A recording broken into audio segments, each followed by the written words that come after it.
Hey guys, tonight we're traveling back to a time when love letters were delivered by horse and marriage proposals were about as romantic as a tax audit. You're not picking out rings or proposing under the Eiffel Tower. No, tonight you're about 12 years old, squinting at some stranger across a candlelit hall, realizing this is your future spouse, and your parents already shook hands on it. So, before you get comfortable, take a moment to like the video and subscribe, but only if you genuinely enjoy what I do here. Post your location and local time down in the comments. I always love seeing where in the world you're tuning in from. Now, dim the lights, maybe turn on a fan for that soft background hum, and let's ease into tonight's journey together. You're not even done losing your baby teeth when the family priest pulls you aside with an awkward cough. Your father is standing behind him, looking unusually proud. That usually means bad news. And there it is, you're betrothed. Not in love. Not dating. You are officially someone's future spouse, locked in a sacred contract sealed by a handshake, a goblet of wine, and possibly a few coins exchanged under the table. The other family, total strangers. Their son, he's either 6 years old or already sporting a beard and chest hair. Either way, you're promised now. The paperwork, such as it is, has been metaphorically inked, often literally scratched onto parchment by a monk who didn't look up once during the ceremony. The medieval world didn't have dating apps or compatibility quizzes. They had dowries, family alliances, and the haunting phrase, good breeding. Love? That was a happy accident if it happened at all. And here's a fun twist. You might not even be consulted. At all. Especially if you're a noblewoman. Marriages were dynastic moves. Your body, your title, your potential future womb, all considered valuable property. You're less of a person, more of a treaty with hair. Historians still argue whether medieval parents genuinely believed they were acting in their children's best interests or simply saw them as bargaining chips. Either way, emotional trauma wasn't exactly on the checklist. You're dressed in your second nicest tunic, your best one saved for your actual wedding. And now, you're paraded through the village as the betrothed. Kids point and laugh. Old ladies whisper blessings. Someone gives you an onion, which is either symbolic or just their lunch. And the pressure. Immense. From the moment you're betrothed, your behavior is monitored like you're an ancient reality show contestant. You can't be seen chatting too long with a local shepherd boy. Can't walk unchaperoned through the marketplace. One rumor and the whole arrangement could collapse, dragging your family's reputation down with it. Your groom's family may have sent a token gift, a dagger perhaps, or a little embroidered cloth. Something to mark the contract. You hide it in a box under your sleeping mat and stare at it before bed. It's supposed to make you feel excited. Instead, it feels like a warning. For peasants, betrothals were more flexible, sometimes happening with a simple public declaration and a shared drink, followed by everyone agreeing that if the couple broke up, someone owed someone else a goose. But even then, there were strings, because once a promise was made, breaking it was considered a form of social treason, especially if you'd already shared a blanket with your betrothed. And remember, there's always the looming threat of annulment, not divorce, annulment. That's the church going, actually, this never counted, you're free to go, but your kids are now illegitimate, so good luck with that.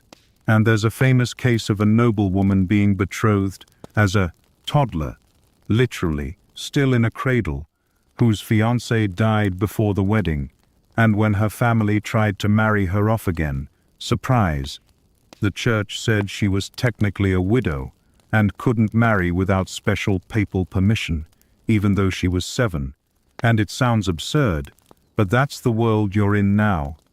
One where a handshake seals your fate, love is optional, and your personal opinion is the least relevant detail in the whole affair. And then, one day, they bring you to meet your intended. You're ushered into a stone hall that smells like smoke and wet wool. He's sitting at the far end with his parents, squinting at you like you're both livestock at an auction. You curtsy. He bows. Your hands might touch. There is, tragically, no spark. But the deal is done. You're betrothed. You'll be wed when you're of age, usually defined as old enough to not fall off a horse, which for noble girls could be 12, and boys sometimes waited until 14 or 15, though a wealthy heir might marry younger just to seal a land deal, and your parents tell you it's an honor. You smile, because you have to, and at night, lying on a straw mattress with your token dagger and that onion, which you've decided was a gift, you wonder what happens next. Spoiler, it gets weirder. The deal is struck, the hands have been shaken, and now it's time to talk business. Because, brace yourself, your marriage is less about hearts and more about herds. You wake up to the sound of shouting. No, not an argument. Just your uncle and your soon-to-be father-in-law negotiating the dowry. And when we say dowry, don't think money in a bank. Think 3 goats, a patch of turnip land, a crate of pewter cups, and maybe, just maybe, a handful of actual silver coins tucked into a dirty cloth pouch. The bride's family pays the dowry. The groom's family offers a counter-gift, called a morning gift or dower, which isn't, despite the name, breakfast in bed.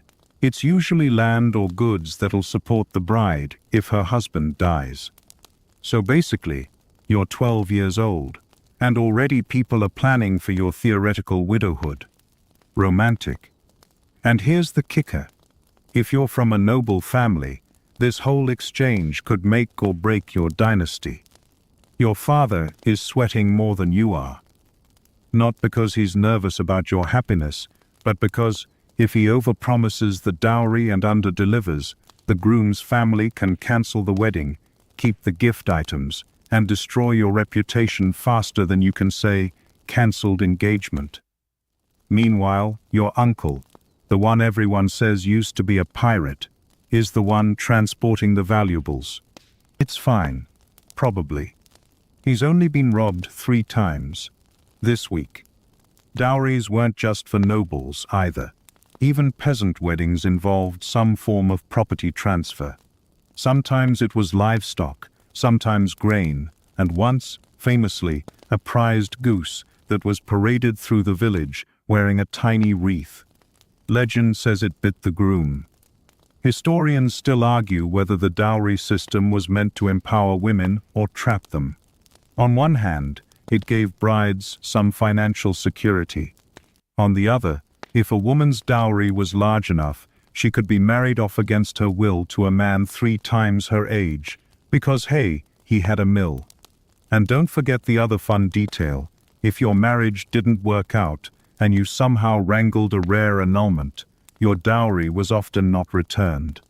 It stayed with the groom's family, like a bad investment that just kept burning your father's coin purse. To make matters even messier, some dowries came with attached conditions.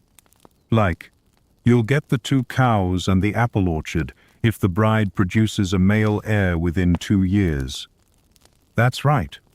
You're 12, and someone just signed a contract betting on the status of your uterus. In the merchant class, dowries sometimes included tools, fabric, or even contracts to apprentices. One record from France lists a spinning wheel, 2 wool bolts, and a large mirror as part of the bride's dowry, because nothing says eternal love like a good loom and the means to judge yourself harshly for decades. Occasionally, there'd be a weird one thrown in. A German peasant family once included a beehive in their daughter's dowry. We don't know why. Maybe it was honey, maybe it was a threat. You overhear your mother whispering to her sister about a neighbor who tried to fake a dowry. The groom's family caught on when the gold coins turned green. The wedding was cancelled, and the bride had to join a convent. Not out of piety, just shame. There's also an unspoken rule. If your dowry is too small, you'll have a hard time marrying anyone. Girls with no dowry were called pauperes sponsae, poor brides. They were often married to widowers, sent off to serve as nuns, or, in worst cases, simply left unmarried and dependent on family charity. So now your entire future hinges on whether your father remembered to count the sheep properly. But let's say the haggling is done. The goat is agreed upon. The silver is begrudgingly handed over. A contract is scrawled on rough parchment, stamped with some wax, and held together by hope and bad handwriting. It's official. You're now legally tethered to your future spouse, and there's a paper trail to prove it. You think you're done, but no, now the witnesses have to approve. That means at least 2 other adult men, because of course it's men, who sign the document, and maybe offer their opinions on your teeth or your childbearing hips, despite you not having hit your growth spurt yet. The priest, summoned to witness the exchange, mumbles a few Latin words, looks vaguely bored, and returns to his cup of mead. If you're lucky, you get a quick blessing. If not, he just nods and sneezes into his robe. You stand there, staring at your betrothed, who might be standing on a stool to look taller, and wonder, will he be kind? Does he snore? Will he share his bread crusts or steal yours? No one answers.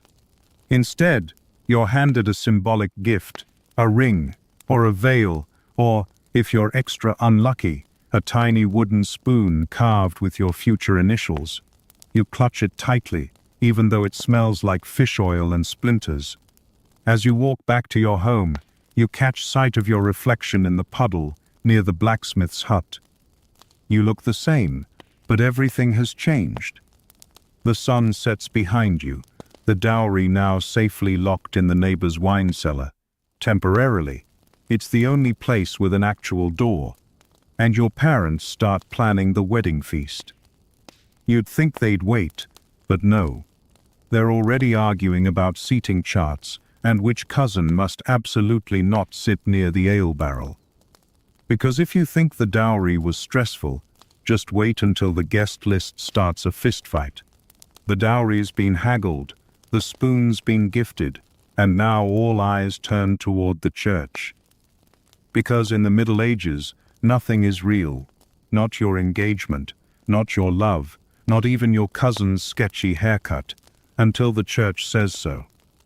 You're standing in front of a local priest who smells vaguely like onion soup and centuries-old parchment. He's flipping through his enormous book of rules, muttering Latin phrases that sound more like curses than blessings. And now he's asking if you and your betrothed are related. Maybe? See, medieval marriage law wasn't just about consent or age. It was about bloodlines. The church had strict rules on consanguinity, which is a fancy word for you can't marry your cousin, or your third cousin, or your sixth cousin, maybe. Historians still argue whether the rules were about protecting genetics, property rights, or just giving bishops a reason to. Technically, you weren't allowed to marry anyone within 7 degrees of relation. 7. That's like your dad's second cousin's goat trainer's niece level distant. But remember, nobody had Ancestry.com. Most villagers didn't even have last names. So the priest's job was half holy man, half detective, and about 100% guesswork. If you were nobility, though, these restrictions were really a problem. Because guess who married each other? Other nobles. The same 10 families kept recycling sons and daughters like awkward holiday fruitcakes. Some royal weddings had to be delayed for years, while a papal dispensation, basically divine permission to ignore the rules, was shipped from Rome. One famous case, Eleanor of Aquitaine and Louis VII had their marriage annulled after 15 years, not for lack of children, but because they realized they were too closely related. 15 years too late. Oops, so back to you. The priest furrows his brow. He thinks you might be related to your betrothed, possibly through your grandmother's half-brother's first wife, or maybe through a guy who shared bread with your great-uncle in a plague shelter once. Just in case, he suggests waiting for a dispensation. That could take anywhere from a month to 6 years, or it could get lost in the mail. Also, Rome might charge you a fee, and by fee, we mean most of your next harvest and a portion of your soul. But let's say you get the green light. The priest finally nods. The church approves. You're allowed to marry. Now the priest gets to do the real prep work, which involves explaining that the marriage must be consensual. But wait, not just between you and your betrothed. Your parents also have to agree, as do your witnesses, and maybe your sheep. Okay, not the sheep. And here's the best part. If either of you says no during the ceremony, the whole thing is off. So technically, yes, you could back out. But also, you're surrounded by both families, the village baker, your suspiciously muscular cousin, and a table full of roasted meat that's already been seasoned in your honor. Pressure's on. The wedding itself had to be held at the church door, literally outside, because the vows were a public matter. You'd stand in the wind, under gray clouds or blinding sun, and make your promises in front of God, witnesses, and that one dog that always showed up to important events. The vows were formulaic. You swore to love, honor, and usually obey. Rings were optional but fashionable. If your family was extra traditional, they might bind your hands with ribbon or lace to tie the knot, a phrase that wasn't just symbolic back then. Some ceremonies included a ritual called the troth plighting, where you and your spouse would clasp hands and swear loyalty. That part's sweet, until you remember that if either of you flinched, people would assume someone was possessed, or lying, or cursed. And don't even think about skipping the church ceremony. Secret or clandestine marriages, ones done privately, without witnesses, were technically valid in some regions, but heavily frowned upon. These often got challenged later, especially if property or inheritance was involved. And yes, courts loved those cases. He said we were married, but the priest was drunk, and the vows were mumbled under a tree. Does that count? Historians still debate how common clandestine marriages actually were.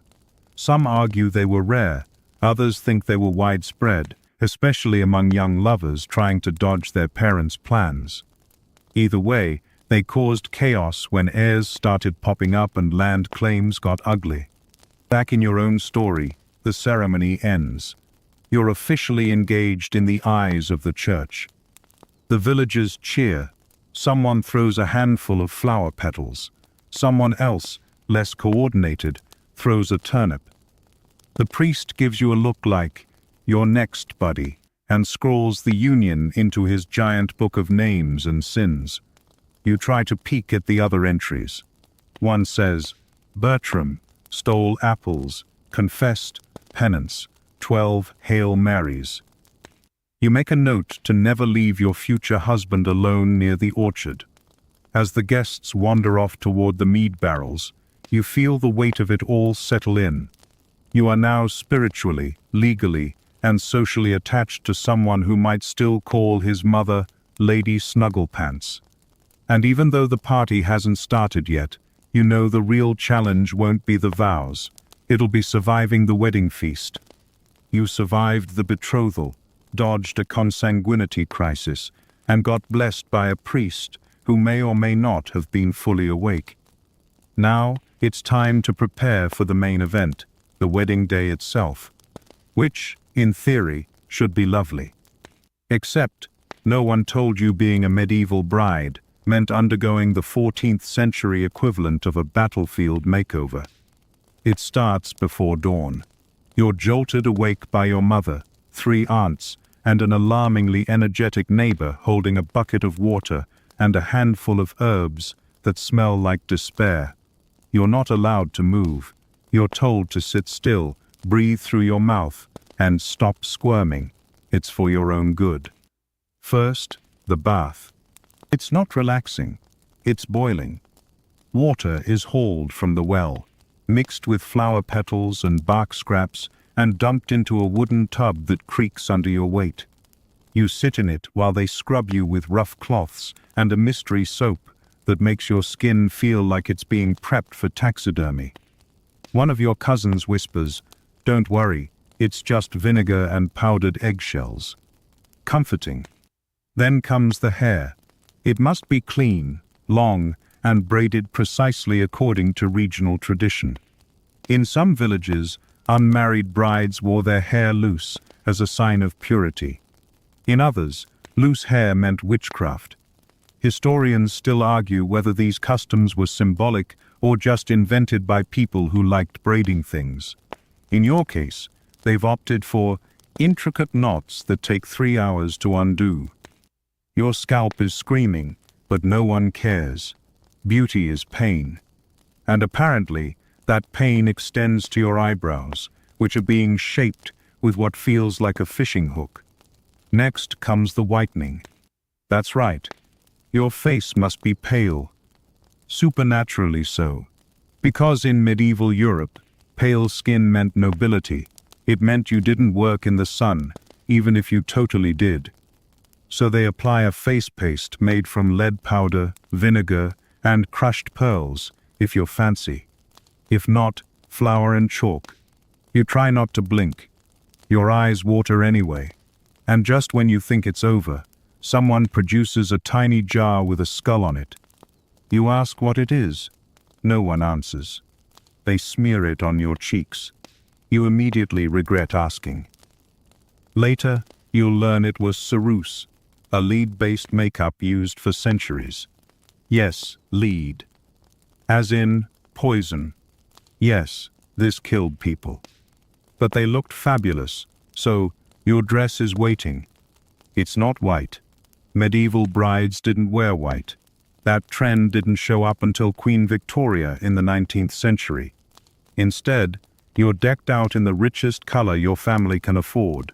Deep red if you're wealthy, mustard yellow if you're mid-tier, and brownish green if you're practical. The more embroidery and beads, the better. Though beware, one loose stitch and someone might call you cursed. You're laced up so tightly you can't breathe. This is intentional. A cinched waist, your aunt declares, keeps the demons out. You try to laugh, you wheeze instead. Your shoes are velvet, or goat leather, or straw-wrapped wood if times are tough. Your veil is held in place by pins and possibly prayers. One cousin insists on placing a sprig of rosemary in your hair for fertility. Another brings garlic to ward off evil. You smell like a walking recipe, and yet, somewhere beneath all that discomfort, you glimpse yourself in a bit of polished metal. You look regal, alien, but regal. Like someone important. Like someone becoming something. Because that's the whole point. This is a transformation, a ritual. You're no longer a girl. You're being dressed and shaped into a bride, not just for your groom, for your family, your village, your ancestors, everyone who wants this marriage to succeed, for reasons ranging from political to deeply superstitious. You're told not to eat before the ceremony. Not for spiritual reasons, your dress is just too tight. Someone hands you a dried plum and a blessing. You nibble the plum. It tastes like dust and hope. At some weddings, brides were wrapped in belts made from wolf hide. In others, they wore shoes passed down from generations. One tradition had the bride carry a small piece of iron to protect against fairies. Another had her spit 3 times before stepping outside to confuse evil spirits. You ask if you should do that. Your aunt just nods solemnly, and tells you to spit left. Historians still debate whether these rituals actually stemmed from ancient pagan customs or were invented by bored villagers desperate for an excuse to do something with all that rosemary. When it's finally time to walk to the church, your feet are numb, your head feels 20 pounds heavier, and your arms are aching from clutching your ceremonial pouch. Yes, that's a real thing. Some brides carried pouches with tiny items like dried fruit, symbolic coins, or relics. You have a coin and a small bone from a saint that may or may not be a chicken toe. Outside, the street is filled with murmuring neighbors. Children stare. Old women bless you. A man yells something about the weather. You're escorted by family, trailing behind you like a nervous parade. Someone starts singing. Someone else starts crying. As you reach the church door, the groom appears. He's fidgeting. His tunic is wrinkled. He looks at you like he's about to faint. You try to smile, or at least not collapse. You reach for his hand, and the veil shifts slightly, letting you see each other clearly. For a moment, everything is quiet. No goats, no lead makeup, no curses. Just the two of you, trembling in front of a world that expects perfection. Then the priest clears his throat. Loudly. The ceremony begins. You're married. Technically. The priest mumbled the Latin just clearly enough. Your hand didn't shake too visibly during the vows, and the witnesses, one of whom was asleep, nodded at all the right moments. You're now bound by God, law, and about 17 yards of itchy embroidered fabric. Now it's time to celebrate. Which means one thing, the wedding feast. Or, if you're particularly unlucky, a medieval exercise in survival dressed as a party. The walk from the church to the feast hall is short, but everyone treats it like a royal procession.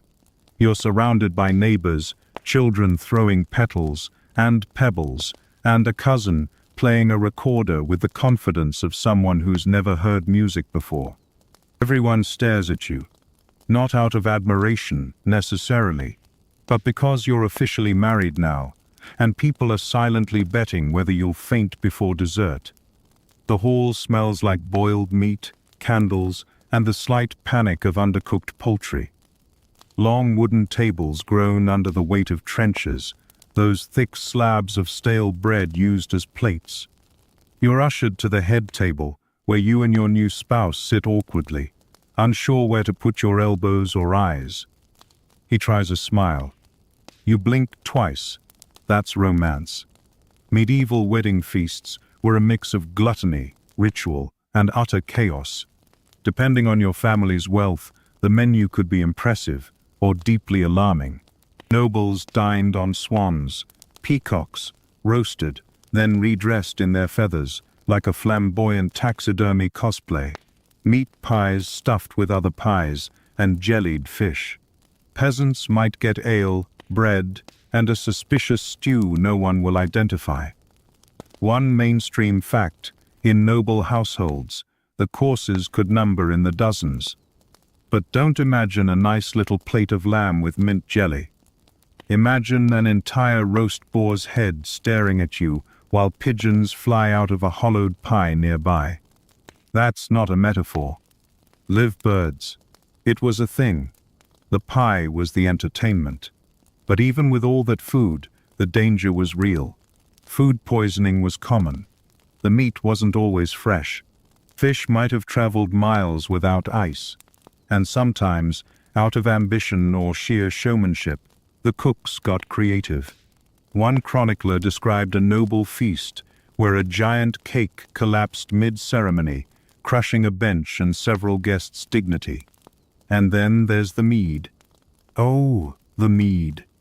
Made from fermented honey, it flows like river water. It's delicious. It's strong. It will ruin lives by sundown. Your uncle's already deep in his 6th cup. Someone starts singing a bawdy ballad about a monk and a turnip. Your aunt tells the same story about how your grandmother wore ivy on her head at her wedding, and gave birth 9 months later to the day, as if that's supposed to inspire confidence. But the real tension isn't at the head table. It's between the guests. See, medieval seating arrangements were a political dance. Lords here, merchants there, peasants in the corner, that one cousin nobody trusts near the door. If you accidentally seat a pig farmer next to a minor noble, expect glares. Or, worse, fists. And of course, there are toasts. Lots of them. Long, rambling, occasionally offensive ones. Someone always mentions your fertility. Someone else makes a joke about your new husband's nose. One guy stands up and delivers a poem so bad the dog whines. Then comes the performance.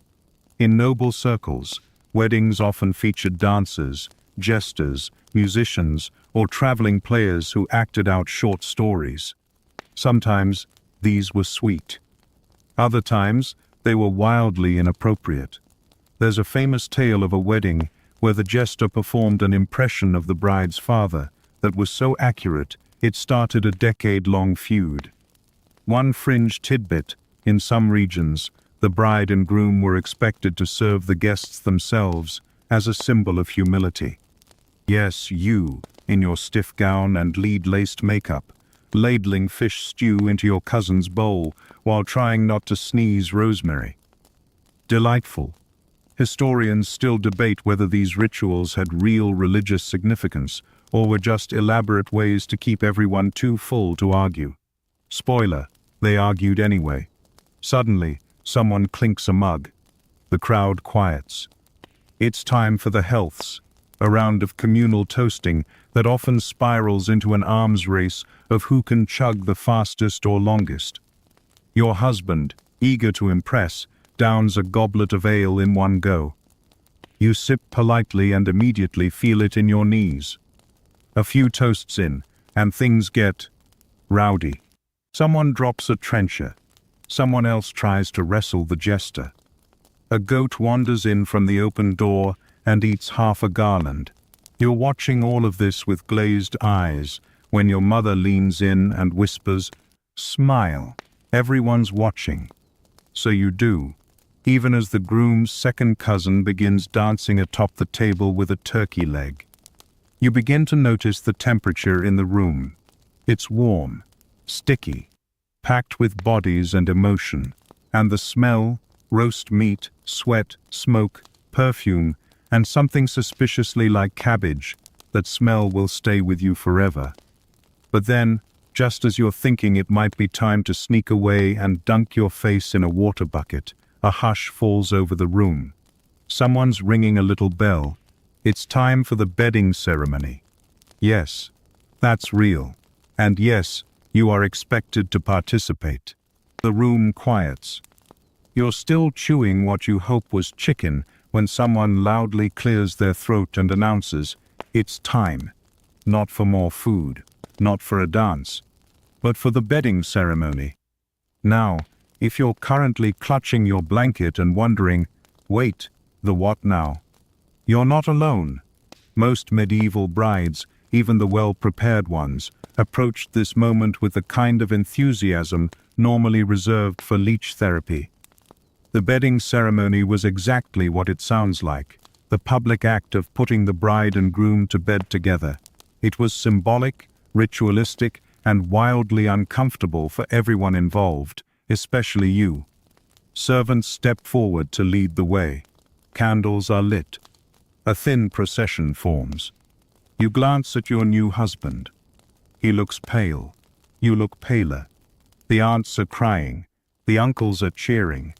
A group of boys are chanting something that might be "Kiss the Bride" or might just be drunk Latin. You're walked through the hall like a celebrity or a condemned criminal. Guests toss petals or straw if they've run out. Musicians strike up a soft, awkward tune. Someone trips over the goat. It's a moment to remember. Unfortunately, you're led to the bridal chamber, which has been decorated with branches, ribbons, and an alarming number of fertility symbols. There's a carved statue of a stag above the bed, an entire plate of figs on the nightstand, and someone's placed a loaf of bread beneath the mattress to ensure plenty. You don't ask. Your clothes are removed, not always by choice. Sometimes it was expected that guests would assist in undressing the couple, laughing and joking all the while.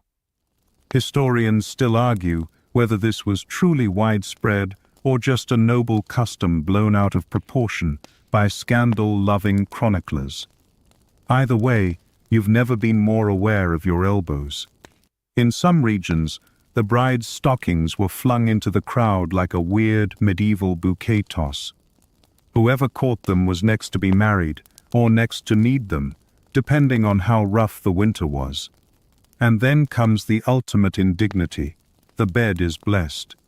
Sometimes by a priest, sometimes by a family elder, and once, if legend is to be believed, by a blind goat who'd accidentally wandered into the chapel earlier that day. People crowd around. They sing a bawdy song. Someone throws nuts. Your grandmother tries to climb up on a stool to get a better view. And then, thankfully, the curtains are drawn. Privacy at last? Kind of. Sometimes, the marriage wasn't considered complete until it was consummated and witnessed. Yes, witnessed. Now, most couples were granted privacy after the symbolic bed-putting. But there are enough horror stories to suggest that occasionally, someone, usually a particularly nosy noble or a suspicious mother-in-law, would linger outside the curtains, listening, or worse. One fringe tidbit: in some areas of France and England, a bed witness was a formal role.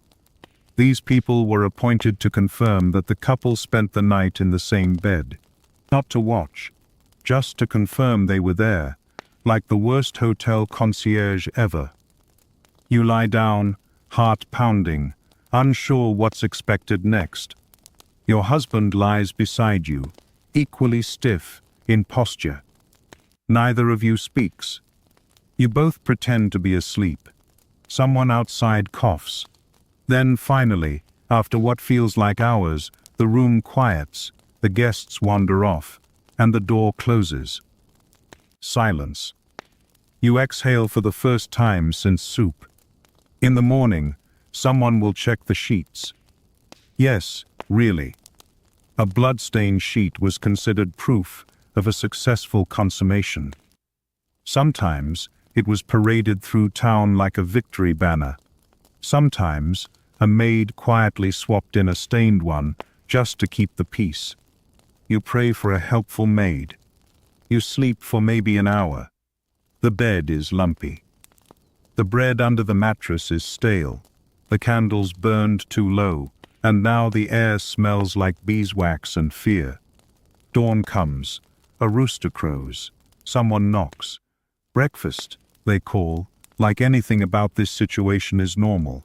You rise, hair tangled, makeup smeared, dress halfway across the room, and somehow still expected to look radiant. You're ushered back to the hall, where guests are still loitering, hungover and merry. Someone hands you bread. Someone else hands you a tiny figurine of a baby carved from ivory, winking. No pressure. You sit beside your husband. You eat in silence. Someone sings a song about marital bliss that contains the phrase, milk the ewe and seed the field. Charming. This is your new life. You're officially a wife, a property sharer, a dowry haver, a vessel for potential heirs, and everyone knows it. The worst part? This was one of the nicer weddings. Some ended in brawls, others ended in annulments, a few ended in fires, and one, very famously, ended with the bride running off with the groom's younger brother before the bedding ceremony. That story is still whispered around bread ovens. For now, though, you're intact, married, bed sheet confirmed, your name, your fate, your body, tied to someone else's in the eyes of the church, the village, and probably the goat, and all you want is a nap. The sun is up, the feast leftovers are growing suspiciously crusty, and you're now someone's legal partner, Congratulations. But don't get too cozy, because while you were busy surviving lead makeup, fish pies, and the world's most awkward bedding ceremony, things are starting to escalate downstairs. See, weddings, especially big ones, were social pressure cookers. Take 1 part alcohol, 2 parts long-standing family feuds, and a sprinkle of poorly trained falcons used as gifts, yes, really, and you've got a recipe for disaster. The kind where people forget they're in their good tunics and start throwing punches near the roast. You're just biting into a cold pigeon leg when you hear the first crash. Goblet has hit the floor. People are shouting. Somewhere, a lute has started playing very fast, as if it too is panicking. And then, chaos. Turns out your cousin said something about your groom's lineage not being as noble as advertised. Something about a grandmother who was maybe a shepherd's daughter, not a duchess. Insult meet injury. Wine is spilled. Honor is wounded. A chair goes flying. Within seconds, the wedding feast has transformed into a low-grade tavern brawl with better embroidery. You duck just in time to avoid a spinning loaf of rye. Your groom shields you with a tray. This is romance, medieval edition. One mainstream fact: wedding feasts, especially noble ones, often had guards on standby. Not to protect from bandits, but from guests. With swords. And egos.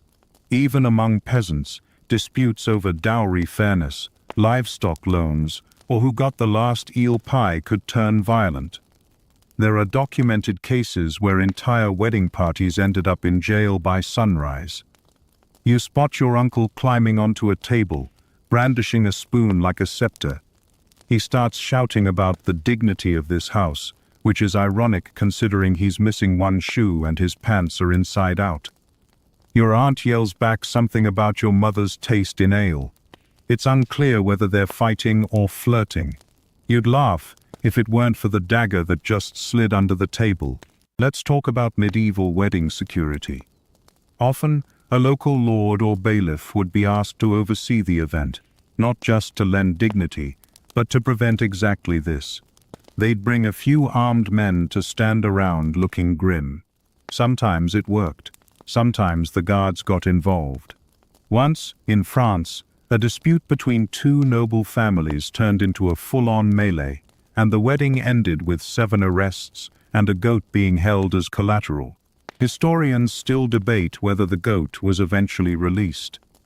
One fringe tidbit: in some towns, wedding feasts were required by local custom to include at least one public insult contest. Think of it as early roast comedy. Guests would stand and make rude, creative, often poetic jabs at the couple or their families. It was meant to be in good fun, but we all know how that goes. It's all giggles until someone brings up Aunt Beatrix's 3rd husband and the incident with the barrel of fish. You're just trying to keep your head down when the jester, previously unconscious in the corner, rises like a chaos phoenix, flips a table, and starts juggling knives. You think this might be part of the show. It's not. And just as suddenly as it began, someone yells, "To the barn," and the crowd pours outside. Why? Because the fight must now move. There's a weird code of conduct that says once blood is spilled indoors, any further violence must be conducted on neutral ground, like the yard or, if it's raining, the nearest barn. You and your husband sit in stunned silence, clutching your goblets. A chicken walks past, unconcerned. The hall is wrecked. Bread everywhere. Trenchers overturned. Someone's lost a boot in the fig plate. A lute string dangles from the chandelier. A man is asleep under the roast pig. No one knows how he got there. The elders say this is a good omen. A messy wedding means a long, fruitful marriage. Or maybe that's just something people say when they don't want to refund the musicians. Eventually, the barn duel winds down.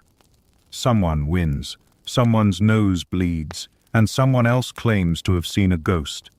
Everyone comes back in singing a new song, and the feast resumes as if nothing happened. You blink at your groom. He shrugs. Medieval life. Later, when you tell your children about your wedding, you'll leave out the bit where Great-Aunt Edwina screamed, "Hex," and tried to set fire to a chair. But you might tell them about how, amid the chaos, your husband squeezed your hand, whispered something about stealing you away to the orchard, and for a moment, everything felt sweet. Historians still argue whether wedding brawls were expressions of deep emotional investment or just really bad party planning. You're starting to think it was both. Outside, the stars are coming out. The barn doors are swinging. Somewhere, someone is trying to wrestle a sheep for fun. And inside, you finally take a bite of your wedding cake, a dense, spiced lump of flour, honey, and dried fruit that could double as a building material. You've made it through the vows, the feast, the bedding ceremony, and even a respectable barn fight. Naturally, you think the worst is behind you. But no, now it's time for one final ritual. And this one is stranger, smellier, and surprisingly sticky. It's time to witch-proof the bride. You probably thought getting married was about love, property, and alliances. But in the medieval mindset, it was also about protecting yourself from invisible, supernatural sabotage. Because clearly, the most logical thing to worry about on your wedding night is being cursed into infertility by the jealous village midwife. You're still in your wedding gown, or what's left of it, and a group of women circle around you. They hum. They sprinkle something on your head. You flinch, thinking it's more flower petals. Nope, it's salt. Why salt? Because salt wards off evil. So does iron, garlic, fennel, rosemary, and, in some particularly intense regions, urine. Don't worry. That one's for outside the house. One mainstream fact. In many parts of medieval Europe, newlywed brides were believed to be especially vulnerable to bad luck, illness, or demonic attention. This made sense in a world where nearly everything was attributed to unseen forces, miscarriages, crop failures, even stubbed toes. And what better time for a jealous neighbor to strike with her evil eye than the moment you're ascending to wifehood? So they begin the ritual. Your shoes are removed and turned upside down for luck drainage. Someone ties a tiny bell to your hair ribbon. The local midwife spits 3 times behind your shoulder and shouts something in what you hope is Latin. Your husband isn't spared either. He's told to carry an iron knife in his boot, in case you turn out to be a changeling in disguise. You try to ask what that means. Your aunt says, "Don't worry, if you were a changeling, you'd have already eaten the cat." Great. Comforting. Then someone produces the amulet pouch. It's a little leather sack filled with herbs, bones, threads, and things no one wants to name. You're told to sew it into your pillow. Never open it. Never lose it. Never tell anyone what's inside. It's the medieval version of two-step authentication. In some areas, brides were made to drink protective potions before bed. These were usually herbal blends, but some included more alarming ingredients: crushed beetles, bits of coral, even drops of sacrificial blood. Historians still debate whether these were genuine medical tonics or deeply unhelpful superstition. Spoiler, they probably didn't help with the digestion.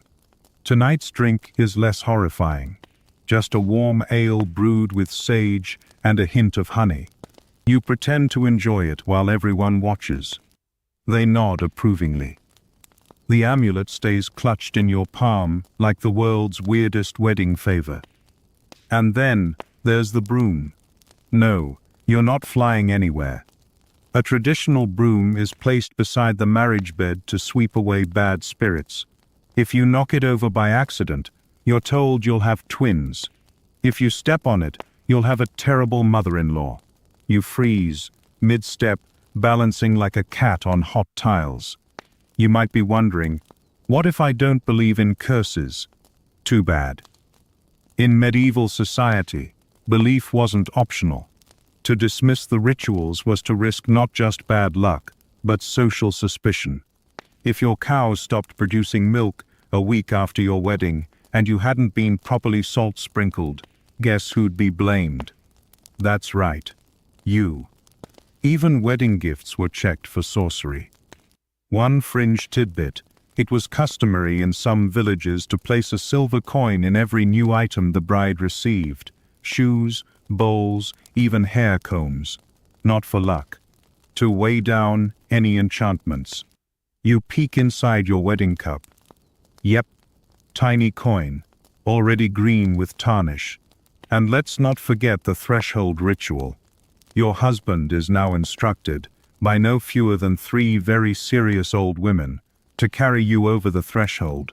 Not for romance, mind you. It's so you don't trip, which was a bad omen. Or worse, so your feet don't touch the floor before the broom clears the evil. Very specific superstition. He lifts you, or tries. You both laugh. He nearly drops you. Someone gasps. The baby starts crying. A distant dog howls. But you make it over the threshold. Just barely.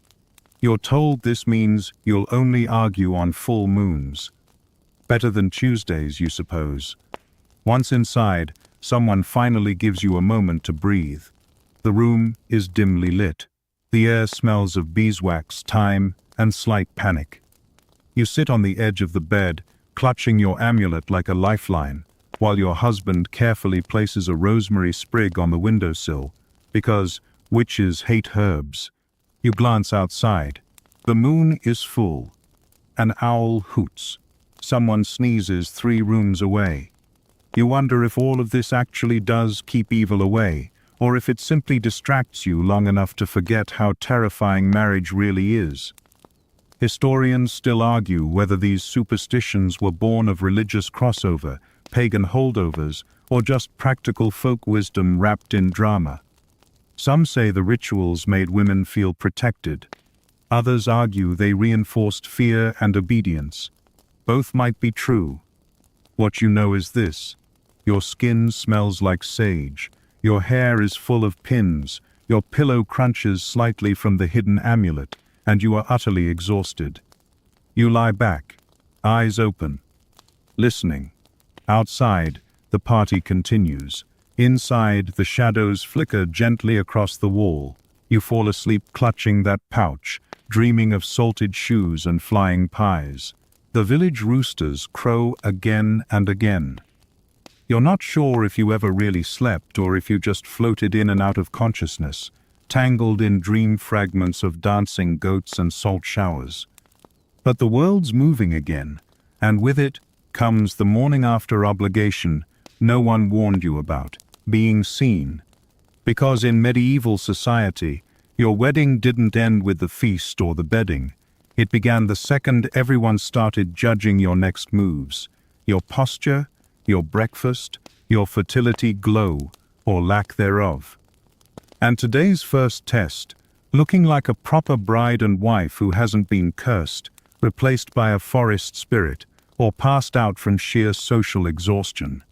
You shuffle outside, wrapped in a shawl, eyes half-lidded, and immediately you're greeted by a cluster of women who clap, giggle, and start humming a tune suspiciously titled, "The Wife is Risen." You're not sure if it's celebratory or sarcastic. They examine your face for signs of, well, everything. Are you glowing? Limping? Pale? Blushing? It's like being inspected by a team of gossip detectives with degrees in nothing but eyebrow archery and passive-aggressive phrasing. You force a smile. You're given porridge. It's cold. There's a chicken in the bowl. You eat it anyway. Then someone brings out a holy charm stick. You stare at it. It's a short, decorated rod carved with symbols, meant to bless the union and protect the seed. The older women take turns tapping you on the back with it.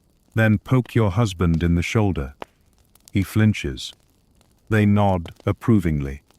And, just when you think the weirdness is cooling off, a cat shows up. Not your cat, not anyone's cat apparently. But it's black, it's staring at your feet, and half the wedding guests immediately go into crisis mode. He's testing her soul, someone whispers.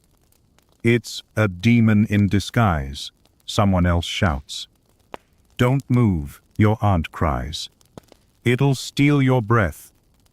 You're frozen in place while a local shepherd throws a bit of dried sausage at the cat to distract it. The cat takes the sausage, leaves, and is never seen again. Still, everyone treats you differently now. Like you've passed some feline trial. You don't argue. Superstition weaves itself through every hour of the day. You're told to avoid looking into mirrors, because the soul is vulnerable after marriage and reflections can trap your spirit. You're warned not to touch the family well until a week has passed. New brides disturb the water spirits, one woman says, completely seriously, while slicing onions with a knife that looks suspiciously ceremonial. And then, just as you're processing all of that, you're led to the local midwife. She's not here to check your health. She's here to give advice. Lots of it. Some of it practical. Don't drink river water after nightfall. You'll miscarry. Some of it confusing. If the dog howls at your belly, it's a boy. And some of it frankly alarming. You'll need to sleep with a piece of bread under your pillow to ensure twins. You nod at all of it. Say, thank you. Try not to look terrified. One mainstream historical fact: midwives held an enormous amount of power and social sway in medieval communities. They were respected, feared, sometimes accused of witchcraft, and always watched closely. If they liked you, you were safe. If they didn't, your honeymoon might involve a sudden chicken plague. And don't forget the baby belt. You're handed one, an actual belt, woven with colored thread and tiny silver discs. You're meant to wear it under your dress until fruit takes root, whatever that means. You feel like a walking superstition bouquet. One fringe tidbit: some newlyweds were required to walk backward into their home after the first night, to confuse spirits and prevent infertility. You ask if you need to do that. The midwife says no, then pauses, then says, actually, better do it anyway. You comply. But it's not just about you anymore. Now the focus shifts to the house. More specifically, to preparing it for what everyone assumes is coming: children. People bring gifts, some sweet, some deeply weird. A tiny doll carved from a tree struck by lightning. A dried apple wrapped in linen for womb sweetness. One neighbor brings a bucket of ash to scatter around your door. Keeps away whispering ghosts, he says, cheerfully. Historians still argue whether these rituals were rooted in legitimate health concerns or simply folklore repackaged as medicine. Probably both. After all, in a world without modern science, controlling fate through charm and ritual felt safer than trusting in chance. You return inside, finally alone for 5 minutes. You and your husband look at each other, both exhausted, overwhelmed, still vaguely smelling of rosemary and onions. You laugh. Just once. It's small, but it cuts through the strangeness like sunlight. And yet, even now, you can't fully relax. Because tomorrow, you begin the next phase, meeting his family. Not the polite wedding guests, but the real ones, the ones who couldn't travel. The ones who already suspect you're either barren, bewitched, or somehow plotting to steal the family sheep. And once you've survived them, there's the matter of your age. The rituals have settled, the cat has vanished, and you've survived 3 rounds of marriage porridge. But now, something else settles on your shoulders, something heavier than linen and lead makeup. It's the cold, awkward realization that your husband is, well, old. Not grandpa old, not wizard in a tower old, but you're barely a teenager. And he's got laugh lines, a thick beard, and the faint smell of dried apples and regret. You sit across from him, chewing bread, and try to guess his age. 30? 40? 50? He sneezes. You adjust your guess upward. Age gaps weren't unusual in medieval marriages. In fact, they were often expected, especially for noble alliances. Older men with land and power were seen as more eligible, and young brides were treated like seedlings, meant to take root and grow wherever they were planted. You, dear listener, are the seed. The soil is surprisingly wrinkled. One mainstream historical fact: in many medieval societies, girls were married between the ages of 12 and 16, while men often waited until their 30s or 40s, once they had the financial means to support a household. Love, again, was not the point. Inheritance, status, and survival were. So, you're not unusual, just unsettlingly normal. You try to make conversation. He asks if you like falcons. You say you've never met one. He nods solemnly and tells you about his second-best bird. You nod back, unsure whether to laugh or take notes. But it's not just the age, it's the dynamic. He knows Latin. You know how to balance a jug on your head. He has war stories. You have chores. He talks about land disputes. You're still learning your own household layout. It's like being paired with a schoolmaster, except now you're also expected to share a bed. Historians still argue whether such marriages were emotionally fulfilling or simply endured out of social conditioning. Some letters between noble couples suggest genuine affection over time. Others read more like business correspondence. Yours? So far, somewhere in between distant uncle and polite neighbor. You spend the first week in polite coexistence. He teaches you how to order the servants. You forget all their names. You show him how to make a reed whistle. He accidentally breaks it. He falls asleep during your first story. You pretend not to notice. The servants, meanwhile, are watching everything. They whisper in the kitchen. They gauge your chemistry like it's a tournament. One bets you'll fall in love by next spring. Another says he saw your husband cry during a falcon funeral and isn't emotionally available. One morning, an old woman, his cousin, you think, pulls you aside and says gently, "You're lucky. At least he's not cruel." You nod. It's true. You've heard the stories. Young brides married to men twice their age who treated them like property, who barked orders and expected obedience like clockwork. So far, yours just asks if you've eaten and then tells long stories about grain taxes. Still, it's hard not to feel the gap. You watch other young people in the village laugh, run, sneak kisses behind the alehouse. You wonder what that would have been like. Then remember you have a wedding ring, an amulet pouch, and 3 more salt rituals before the month's out. At dinner he gives you a honey cake. It's dry, but you smile. He tells you you've brought a certain light to the house. You thank him, unsure if that's a compliment or just a poetic way of saying you make the place louder. One fringe tidbit: in some regions, especially in parts of Eastern Europe, massive age differences weren't just normal.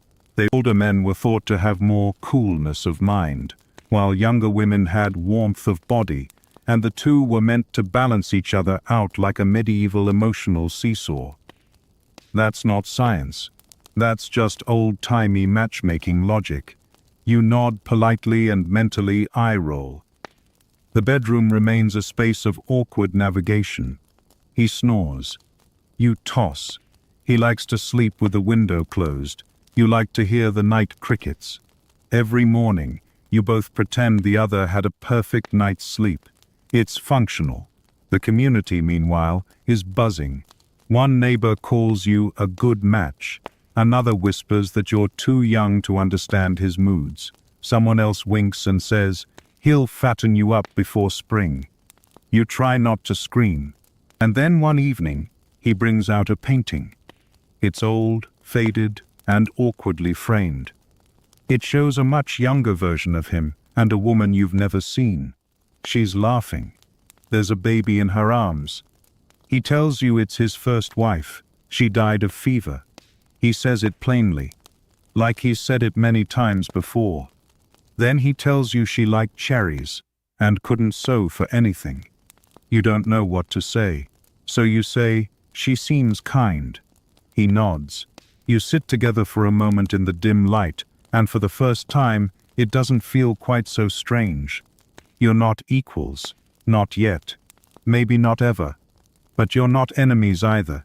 You're two people in a shared contract, figuring out how not to step on each other's metaphorical cloaks. And, as you lie in bed later that night, you realize, this is only the beginning. The age gap is just one challenge. Tomorrow, you begin your duties. Real duties. Managing the household. Representing the family. Preparing for children. The real brutal part of medieval marriage. It's living it. The rooster calls again, as if your soul hasn't already been through enough. You sit up, still tangled in a wool blanket that smells faintly of rosemary and nervous sweat. Today, you begin your new life, not as a girl, not even really as a bride anymore, but as a wife. And whether you're a hay-bundling peasant or a land-owning noble, the message is the same. Get up, get dressed, get to work. Because marriage in the Middle Ages isn't about romance, it's a full-time job. Your husband is already up. He's inspecting the fields, speaking with a steward, possibly arguing with a goose. You're left in the hall, where a maid greets you with your new schedule, as if you've been promoted to middle management at a flower company. Wake up. Organize the servants. Check the pantry stocks. Oversee the brewing. Make sure no one's stolen the eggs. Assign laundry rotation. Approve bread ratios. Discipline the kitchen boy. Don't forget the firewood logs. And for the love of Saint Hildegard, make sure the goat isn't eating your bed curtain again. Yes, this is married life. One mainstream historical fact. Whether you were nobility or peasantry, the wife's role was considered vital to the smooth running of the household. In noble houses, she managed staff, oversaw stores, supervised sewing and food prep, and often handled the accounts. In peasant homes, she was the staff. You're somewhere in between, noble enough to have help, poor enough to do half the work yourself. And let's not pretend your performance won't be judged. Every burnt loaf, every creaky floorboard, every undersalted stew is whispered about behind your back. The steward thinks you're too soft. The cook thinks you're too picky. The laundry girl thinks your hair looks like a frightened mop. You smile anyway. You walk the hallways like a ghost in training, softly correcting, adjusting, and pretending you understand the economic implications of grain tithes.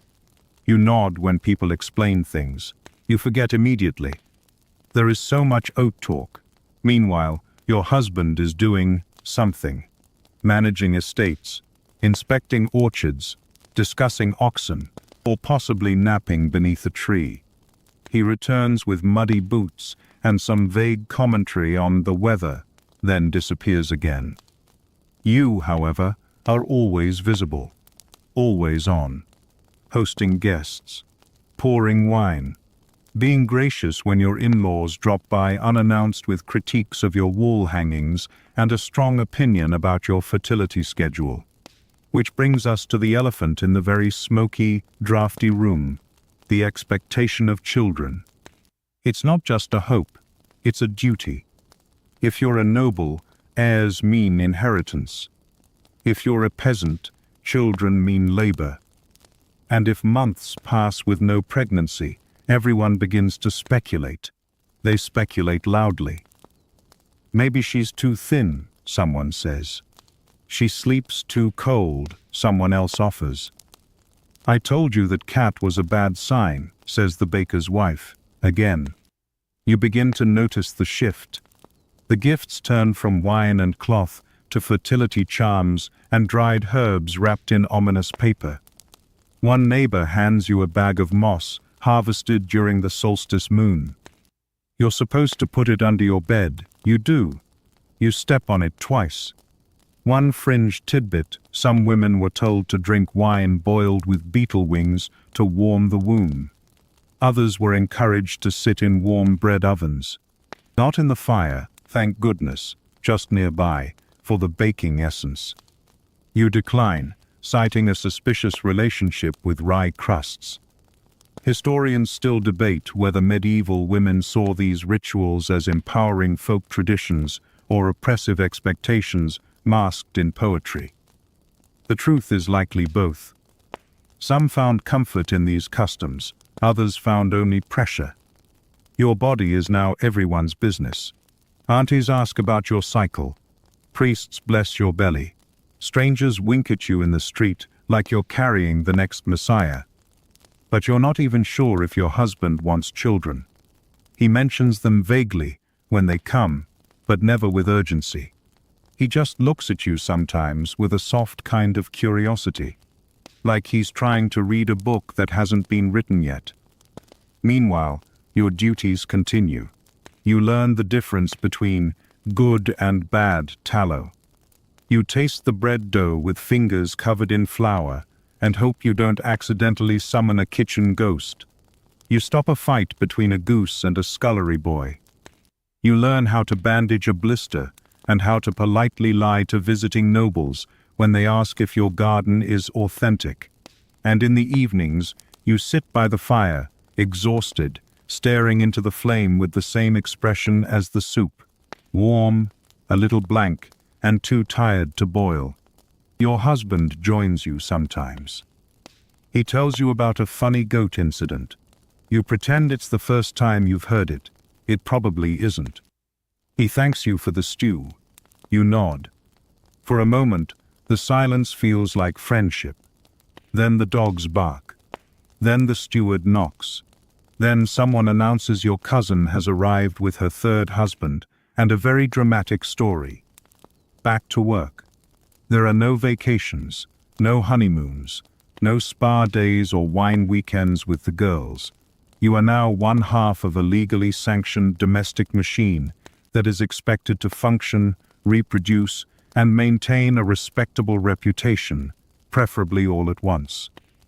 You go to bed sore, but satisfied. You checked everything off your list. You even remembered to sweep the ash out of the hearth before someone blamed a ghost for the soot marks. Good job. Tomorrow it begins again. You're 1 month into married life when your neighbor says something odd. You're outside hanging linens in the morning mist when she sidles up and mutters, "Well, if it doesn't work out, there's always hand fasting." You blink. Hand what? She grins, gap-toothed, smug, a little too excited. The old way: tie your wrists together, see how it feels. A year and a day, then decide. You smile awkwardly and nod, but inside, you're rattled. You thought you were already married. Like, really married. With sheets checked, salt sprinkled, and a goose feather bed that squeaks too loudly. But now you learn there's another kind of marriage. A trial run. Welcome to hand fasting, the medieval version of let's see how this goes. One mainstream historical fact: hand fasting was a recognized marital tradition in many parts of medieval Europe, especially it involved literally binding the couple's hands together, wrist to wrist, as a public declaration of union. It wasn't just symbolic, it was legal in many communities. It could last a year and a day, or serve as the real thing. And yes, sometimes it was treated as a way to test compatibility before formal marriage. Romantic? Maybe. Brutal? Often. In some villages, hand fasting was a rural norm, especially when a priest wasn't available. The couple would declare their intent, tie the knot with ribbon, rope, even a braided flax cord, and live as husband and wife. If, after a year, they hadn't driven each other mad or lost their livestock to drama, the bond became permanent, or they could walk away, no annulment needed. Sounds simple, right? But in practice, it got messy. Because people talk. And if a hand-fasted couple didn't go through with a full marriage after the trial period, neighbors whispered, "Oh, she couldn't keep him. He found her lacking." The bread didn't rise, if you know what I mean. You don't know what they mean. You hope it's not about bread again. Historians still argue whether hand-fasting was an act of independence or a loophole for poor couples who couldn't afford church weddings. Some say it empowered women, letting them test marriage before getting stuck. Others say it was a shaky excuse for avoiding responsibility. Either way, it was very real and very visible. You imagine it for a moment. Holding someone's wrist, looking them in the eye, promising to try, not forever, but for now. You think of your own marriage. No rope, no trial period. Just a priest, a crowd, and a rapidly cooling pigeon pie. You ask your husband about hand-fasting that night. He chuckles. "I remember it," he says, "from when I was a lad. A cousin tried it. Lasted 3 days. She tied him to a beam and told him he wasn't going anywhere." He smiles. "She's been married ever since." You're not sure if that's sweet or terrifying, but you realize now that medieval marriage wasn't one size fits all. Not entirely. There were shades of it. Formal, informal, church-sanctioned, village-approved, tested, blessed, broken, and occasionally just ignored. And through all of it, one thing was consistent: the community. Watching, whispering, judging, supporting sometimes. One fringe tidbit: in some remote Scottish regions, hand-fasting ceremonies were followed by the couple jumping over a broomstick while holding hands, symbolizing leaping into the unknown together. Yes, that's where the modern phrase comes from. Also, highly trippable. You picture yourself and your husband jumping over a broom. You'd probably trip. He'd probably catch you, or fall with you. Either way, you'd both laugh. The idea of trial marriage feels wild to your church-trained brain. Marriage was supposed to be sacred, unbreakable, bound by holy words and witnessed sheets. But this was more human, messy, honest, tied with a knot instead of a scroll. Still, the church hated it. By the 13th century, hand-fasting was being denounced from pulpits as dangerous and heathen. Priests pushed hard to formalize marriage under the church's authority. Why? Because controlling marriage meant controlling inheritance, property, morality, and, of course, power. If people could just tie some rope and declare themselves wed, what good was a bishop? So gradually, hand-fasting faded. It became an unofficial promise, a quaint throwback, or a scandalous rumor. Oh, they only hand-fasted. That's why she walks with her head down. You hang on to that thought as you navigate your own strange reality. Your marriage isn't trial. It's permanent, but it still feels like a rope, loosely knotted, not yet pulled tight. Some nights are warm, some are stiff, some are simply quiet, with bread between you. One evening, after a long day of goat negotiations and barley inventory, your husband brings you a strip of cloth. "Found this," he says, "from my mother's hand-fasting. Thought you might like it." It's frayed, soft, smells like cedar. You hold it between your fingers and think about how many wrists it's bound, how many people hoped it would hold.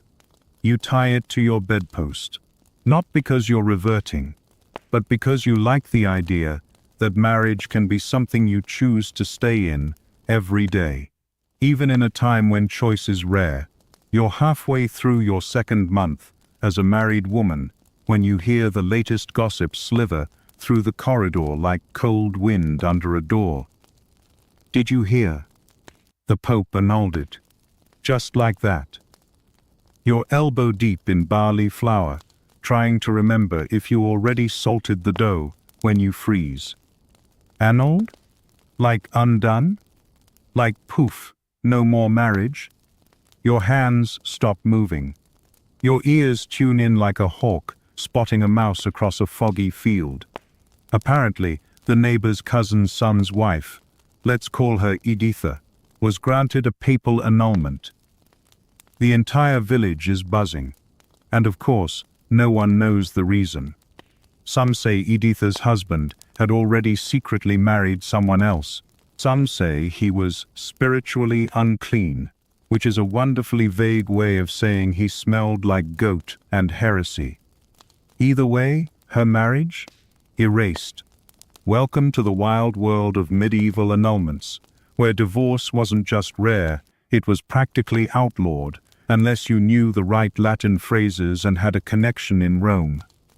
One mainstream historical fact: the medieval church did not recognize divorce in the modern sense. Once married, you stayed married. Forever. Until death, plague, or freak jousting accident did you part. But annulments were possible under very specific, and often very strategically stretched, conditions. In short, you couldn't end a marriage, but you could sometimes prove it was never valid in the first place. Grounds for annulment included consanguinity. You were unknowingly related. Remember that? Pre-existing marriage vows that your husband forgot to mention. Impotence. Yes, really. Coercion, though proving it was tricky. Lack of proper church form, like saying, "I do," under a tree instead of at the church door. But let's be real. Most annulments happened for one of two reasons: political pressure or serious money.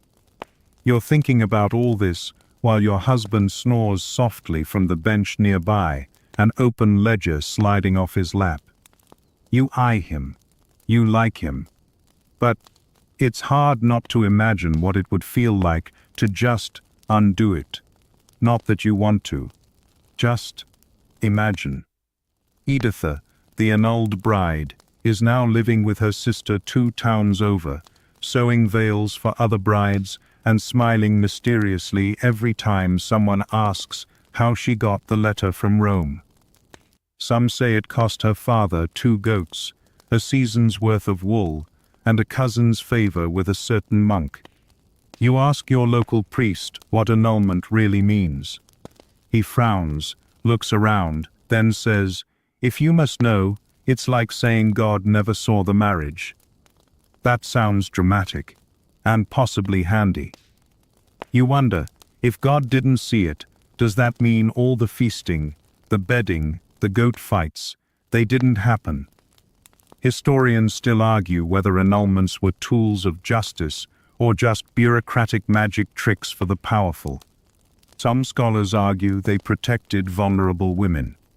Others point out that most women without wealth or noble ties were stuck, abandoned, abused, or trapped, with no hope of escape.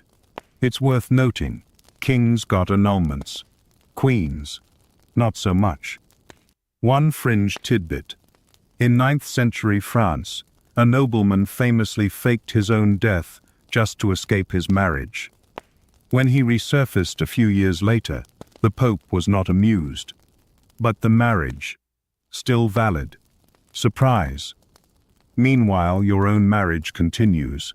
No letters to Rome, no annulments pending.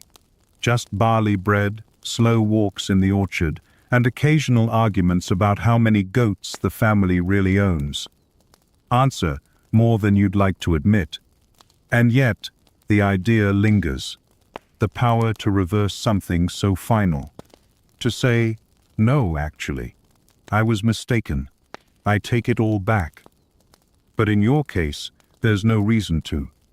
He's still kind, still patient. He still snores, yes, and sometimes wears 2 different shoes, but he never forgets to ask how your day was. That counts for something. One evening, after supper, you sit by the hearth and ask him, "Would you have married me if you didn't have to?" He thinks, then shrugs. "I might have waited longer," he says. "But yes, probably." You smile. You're not sure if that's love, but it's honest. And besides, who wants to deal with Rome?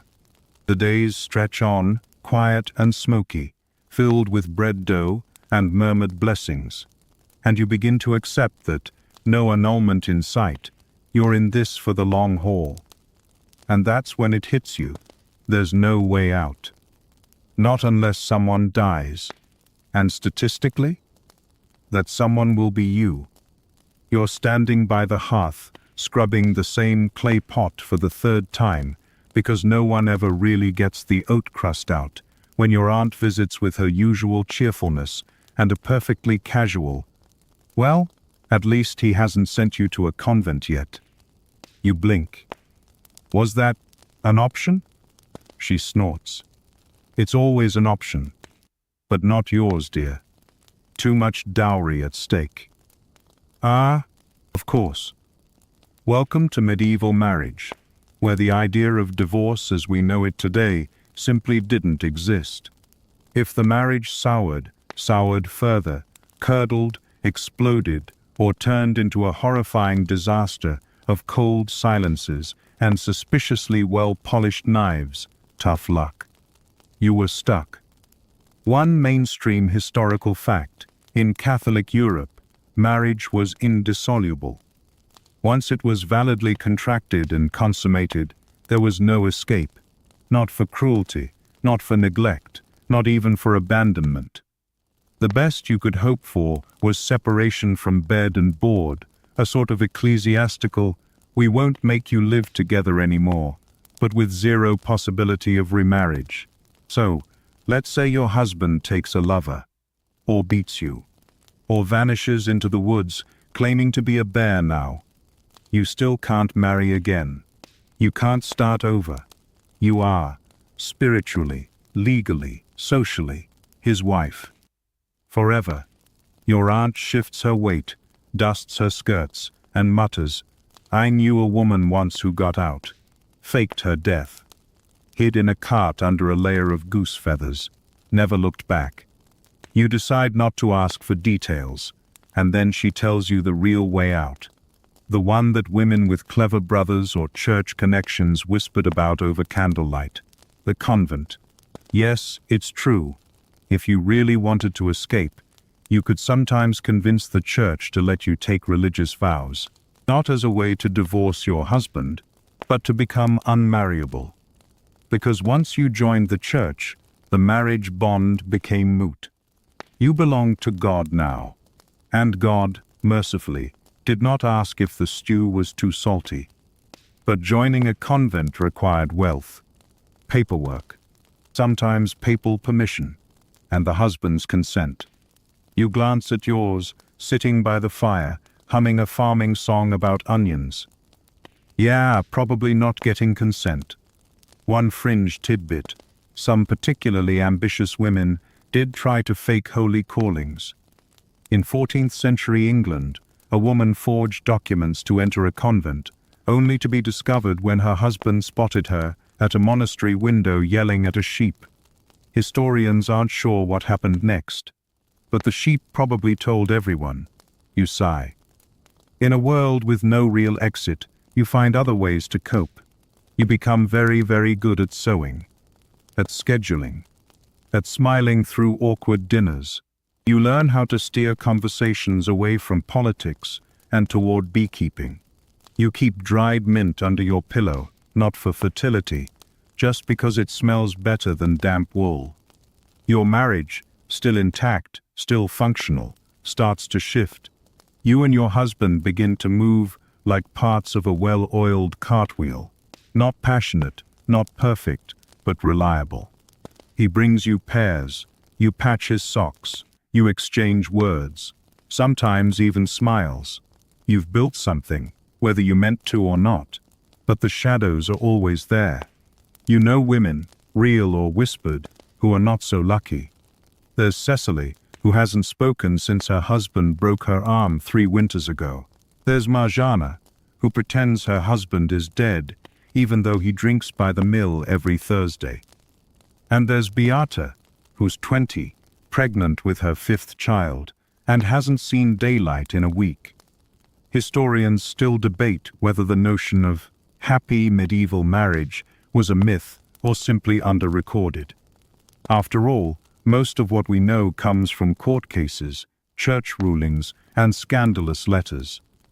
The quiet contentment of people like you, unremarkable, steady, maybe even affectionate, rarely made the parchment.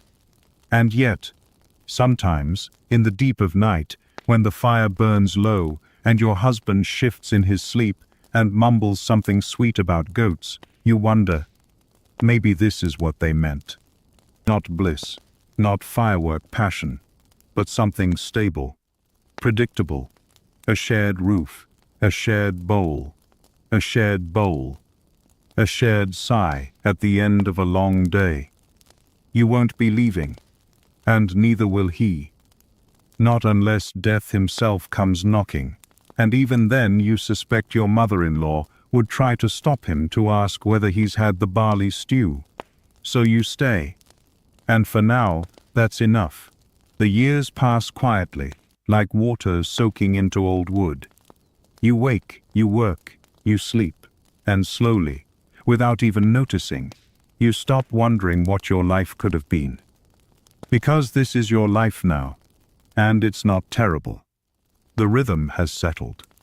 Your marriage, once a tight pair of shoes you were forced to wear, now feels more like well-worn boots.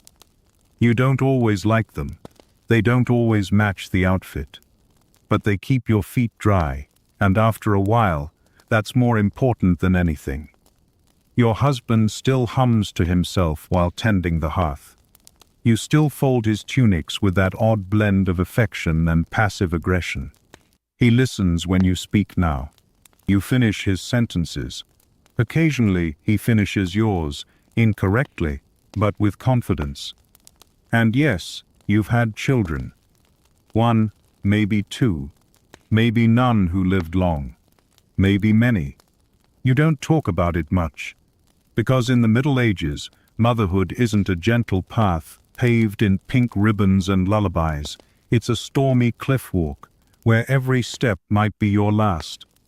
One mainstream historical fact: childbirth was the most dangerous experience most women faced. No anesthesia, no sterilization, and midwives relying on a combination of herbal knowledge and whispered prayers. Every delivery was a gamble, and many women didn't live past their 3rd child. You lie in bed some nights, hand resting on your belly, wondering how many women prayed the same way you do. Not for a boy or a girl, not even for a healthy child. Just for one more morning. If you did survive, people called you strong. If you didn't, well, you became another unmarked story whispered in the folds of a baptism gown. And yet, there is joy. A toddler laugh. The first time your husband calls you wife, not out of habit, but with a softness you didn't expect. A loaf of bread that rises just right. A late summer evening when the house smells like rosemary and roasted onions and everything feels, somehow, safe. Unfringed tidbit.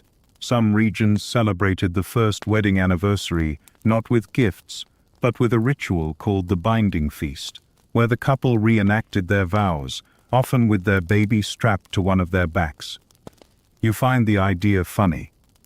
Mostly because you're not entirely sure your husband would survive another feast. The village changes too. New marriages, new gossip, new scandals. You become the older wife now. People ask you for advice. Young girls watch you and whisper, "She made it work." You smile, even when you want to roll your eyes. Your hair grays, your knees ache. But your hands are steady, your tongue is sharper than ever, and your marriage, by all brutal, beautiful medieval standards, is a success. And one day, Years down the line, your husband takes your hand as you walk to the chapel together. Your steps are slower, your shawl heavier. And without looking at you, he says, "I'm glad it was you." And you nod. Not because it was perfect, but because it was. Because you survived. Because in a world where women had little say, where marriages were alliances, weapons, and lifelong contracts written in sweat and salt, you made it. You took something brutal, and you made it yours. So tonight, as the hearth fire burns low, and your wedding veil, now a rag for covering honey jars, sits folded in a chest with old herbs and forgotten blessings, you close your eyes, and you rest. The fire crackles faintly now. Your body, once young and unsure, now worn and steady, finds comfort in the silence. Outside, the wind moves gently through the trees, like the breath of stories passed from mother to daughter, wife to wife. You think of the wedding, a blur of feathers, laughter, spilled mead, and too much rosemary. You think of the pot you forgot to stir that burned, of the guests who danced until their boots wore through, of the strange rituals you followed just in case they worked. You think of how unsure you were, how heavy the dress felt, how long the night seemed. But now, it's far away. And what remains is quieter. You remember the warmth of holding a child close, the feel of wool beneath your fingertips, the long, calm nights where no one knocked and no one cried, the scent of old wood, rising dough, dried mint. You've lived a life both ordinary and unbelievable, one filled with harsh beginnings, quiet victories, and laughter that came in its own time. And now you sleep. Let the shadows be gentle. Let the world outside keep turning. Let history hold your story among the others, tucked in the folds of linen, hidden in the ashes of old hearths, whispered in songs that no one wrote down, but everyone knew. You are no longer just a bride. You are part of the past. And the past has never been more peaceful.